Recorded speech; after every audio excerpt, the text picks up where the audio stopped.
naquela parte serrana do Rio de Janeiro, como aconteceu em Nova Orleans, nos Estados Unidos, e em tantos outros lugares. Um tsunami, no Japão. Existe uma explicação, porque você fala, mas olha, foi uma chuva, e a chuva veio e derrubou tudo, e a pessoa, ela tem uma resposta. Não que essa resposta seja suficiente, mas ela tem uma explicação. Mas o que aconteceu com Jó? E o que aconteceu com Jó não tem uma explicação. Então o livro de Jó é um livro difícil. É um livro em que o ateu ele gosta de pensar no livro de Jó, porque ele questiona Deus nesse livro. É um livro onde você começa a ver as coisas que aconteceram com Jó, e você começa a pensar, mas por que Deus permitiu isso? Por que Deus deixou que tudo isso acontecesse com Jó? Primeira coisa que você tem que entender: a história de Jó não é uma regra teológica, foi um fato que aconteceu. Isso acontece, pastor, Deus faz isso todos os dias? Não. Mas aconteceu. E nós conseguimos entender algumas coisas desses 42 capítulos. Primeira coisa que nós observamos, que Deus ele observa a nossa conduta. Deus conhece o nosso andar. Deus conhece o teu coração. Deus conhece a tua personalidade, o teu caráter. Deus conhece não você só por fora, como eu estou te vendo aí, mas Deus ele conhece você por dentro. Deus conhece os teus limites. Deus sabe até onde você suporta. Deus sabe quando você está a ponto de estourar, de explodir. Deus sabe quando você está nervoso. Deus sabe quando você está tranquilo. Deus te conhece melhor do que você mesmo. Deus ele conhece você, irmão, não só por fora, mas ele te conhece por dentro. E glória a Deus por isso, irmão. Glória a Deus que Deus conhece eu e você por dentro. Porque o homem olha para você e te julga. Porque o homem olha para mim e me julga. Mas não adianta ele julgar. O julgamento que vale é o julgamento de Deus. E Deus te conhece, Deus te sonda. E o Senhor, ele tem permitido coisas acontecerem, mas ele tem uma obra maior na tua vida. Creia nisso, em nome de Jesus. Quantos podem aplaudir o Senhor nessa noite?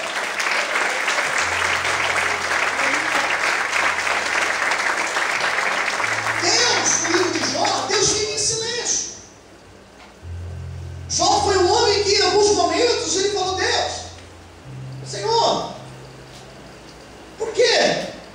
Como assim? Em alguns momentos do livro de Jó, Deus não fala. Na verdade, Deus só fala lá embaixo no final.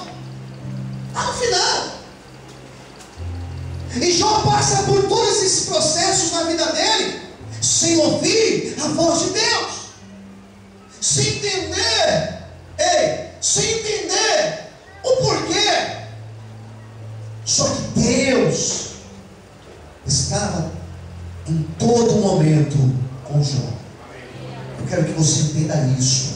Deus ele está em todo momento do teu lado.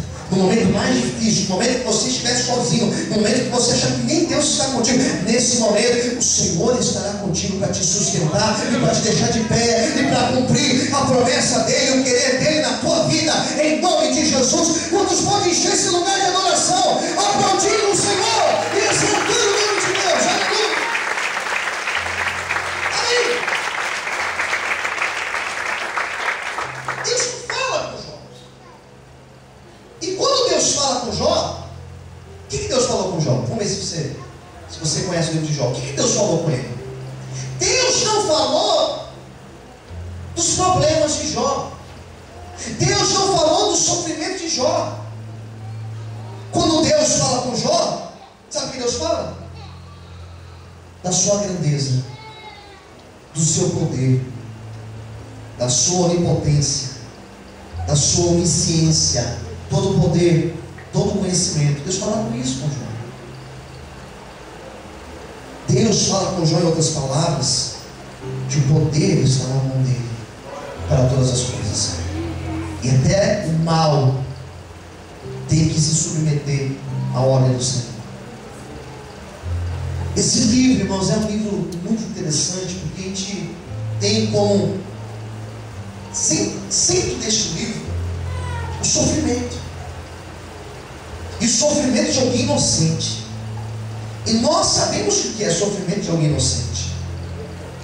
Quando a gente acompanha a notícia que ocorreu agora, recente, no Rio de Janeiro também, aquele jovem, Wellington Oliveira, acho que é isso, lá no Rio de Janeiro, na cidade de Realengo, invadiu um colégio, armado, e matou crianças inocentes, feriu outros.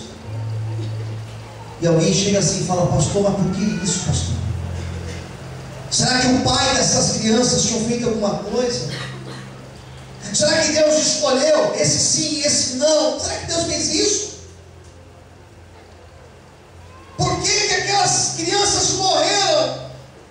Porque todos poderiam ter morrido, qualquer um poderia ter morrido, mas porque aquelas ali morreram. E onde que entra Deus numa história dessa? Eu precisava falar isso, porque desde quando eu comecei a acompanhar essa notícia, desde o dia que aconteceu isso, eu tenho pensado sobre essas coisas, já fiz um debate aqui em aula sobre isso. Mas eu precisava pregar, eu precisava falar sobre isso, porque eram crianças inocentes. É igual você perguntar: pastor, será que lá no Japão também morreram inocentes, tá? Quando teve o tsunami? Lógico que morreram, lógico. E alguém chega e pergunta: mas por quê? Por quê? Porque essas coisas difíceis, porque esses problemas acontecem com pessoas bobas, com pessoas que não tinham feito nada, como foi o caso de Jó. Por que um rapaz fez isso? Por que Deus não interviu? Por que Deus não colocou a mão lá e não permitiu que ele entrasse? São respostas que nós buscamos, são coisas que nós pensamos, e sinceramente, tem coisas que nós não compreendemos. Porque o livro de Jó, ele não propõe respostas, ele não propõe explicações sistemáticas ali: olha, é isso, isso e isso. Não. Só que nós podemos supor algumas coisas em cima do sofrimento de Jó. Porque o que nós vamos falar para uma mãe que perdeu um filho na escola? O que nós vamos falar para alguém que perdeu tudo? Nós podemos imaginar algumas coisas lendo esse livro de Jó. E uma das coisas que fica muito claro nesse livro de Jó, que quando você lê ele do começo até o final, em alguns momentos você não entende, você não compreende por que realmente Jó passou por aquilo. Só que lá no final do livro, lá no final, no capítulo 42, Jó faz uma afirmativa. Ele fala: Senhor, eu não entendo porque eu passei por tudo isso, mas tudo bem. Eu sei que o Senhor pode tudo, e os seus planos, os seus projetos, eles não podem ser impedidos. Ou seja, Deus permitiu aquilo acontecer com Jó, porque Deus tinha um projeto para a vida de Jó, Deus tinha um plano para a vida dele, e se for preciso, Deus sacrifica um momento, para que lá no final, ele possa cumprir um propósito maior. Talvez na tua vida eu perdi algo, pastor, eu perdi algo deu errado na minha vida, algo saiu da minha mão. Não tem problema, irmão, Deus tem um plano maior para a tua vida, e ainda que hoje você não esteja entendendo, lá embaixo, lá no final, você vai entender a obra de Deus, e o plano do Senhor na tua vida, em nome de Jesus. Quantos podem aplaudir o Senhor? Exaltar o nome de Deus nessa noite, aleluia. Amém, queridos? Uma coisa que fala, esses dias me perguntaram: pastor, o que o pastor acha desse rapaz aí, do Rio de Janeiro? E eu fui bem objetivo. Eu falei: olha, esse rapaz para mim, ele é um resultado de série de coisas. Fala para o irmão do teu lado: você é um resultado de série de coisas. Ei, nós somos resultado de influências. Olha aqui para mim, preste atenção. De influências, de situações, de problemas, de traumas, de medos, de conquistas, de vitórias. Nós somos resultado de todas essas coisas. Esse jovem é um resultado também. Resultado de muitas coisas, de discriminação, de bullying que ele sofreu, resultado de problemas na família, de rejeição, e gerou esse negócio. Gerou tudo isso. O meu olhar para um jovem como esse é um olhar de misericórdia, Senhor. Misericórdia.